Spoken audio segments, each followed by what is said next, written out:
Hey, I'm Rob from JestaThaRogue.com and I'm going to show you how to play Smash Up. Now in this video I'm going to be using the Marvel version for all the examples, but the rules apply to any version.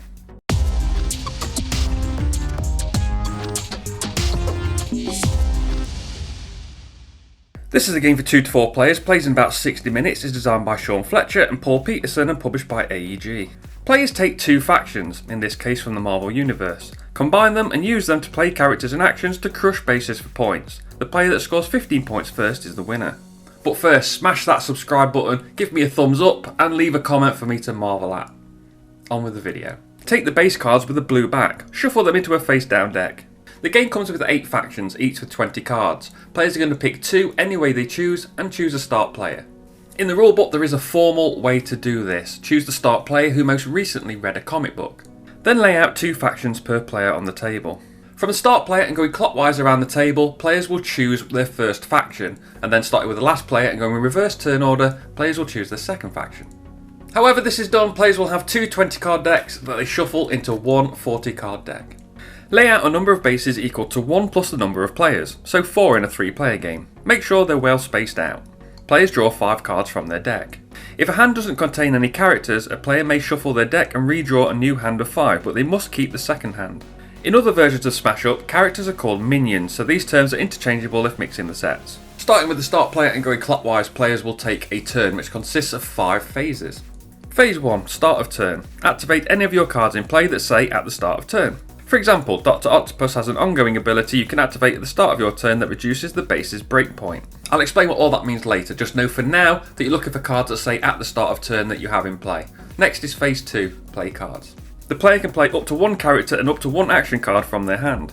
Now these characters and actions may allow you to play further characters and actions in your turn, but just know by default you can only play up to 1 of each. Characters are placed on any base in play, facing the player that played it, and then their ability is resolved. For example, when you play Hawkeye, you draw 3 cards from your deck and then discard 2 from your hand.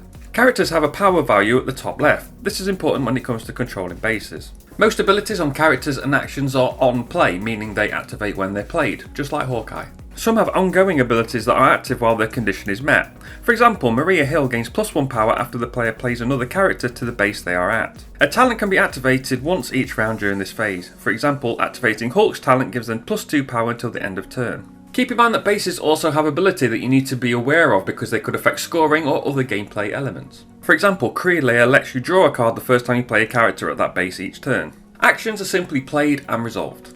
Some, like Avengers Assemble, are resolved and discarded to the player's own discard pile. Some, like Mjolnir, are a character modifier that you attach to a character in play by playing it next to or overlapping that character. Some, like Fanatical Devotion, are a base modifier that you attach to a base by playing it near that base. Keep an eye out for who the base modifier affects because it's not always the player that played it. For example, Fanatical Devotion says your characters, meaning the player that played the base modifier. Incite Panic says other players' characters, which is everyone except the player that played it. In other versions of Smash Up, these cards may just say play on a base or play on a minion, but they work in the same way. Cards like Spider Sense say special. These can be played when a condition is met even out of turn and do not count towards the played card limit for that turn when played using the special ability.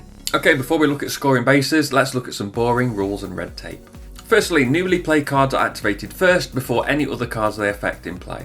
Cards with multiple effects must be activated in the order on the card. If a card says do X to do Y, or you may do X to do Y, you have to do X before you can get Y.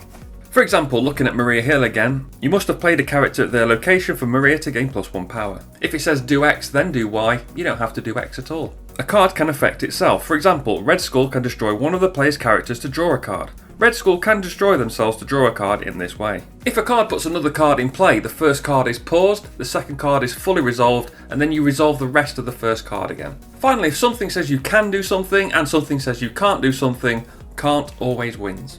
On to phase 3, scoring bases. If the total power of all characters on a base equals or exceeds the breakpoint shown in the top left of the base, it scores. Keep in mind some bases have abilities that may change the breakpoint. For example, New York Landmark's breakpoint is reduced by 1 for each base modifier on it. If multiple bases can score at this point, the active player chooses the order they score in. It's worth noting, all bases that can score now will score in this phase, even if the power on that reduces it below the breakpoint while you are resolving other bases. Abilities that trigger before the base scores activate first. For example, if Castle Zemo is scored, players may move one of their characters from another base to this one to gain 1 VP. Victory points are represented by these tokens. Then you resolve cards at the base that have to activate.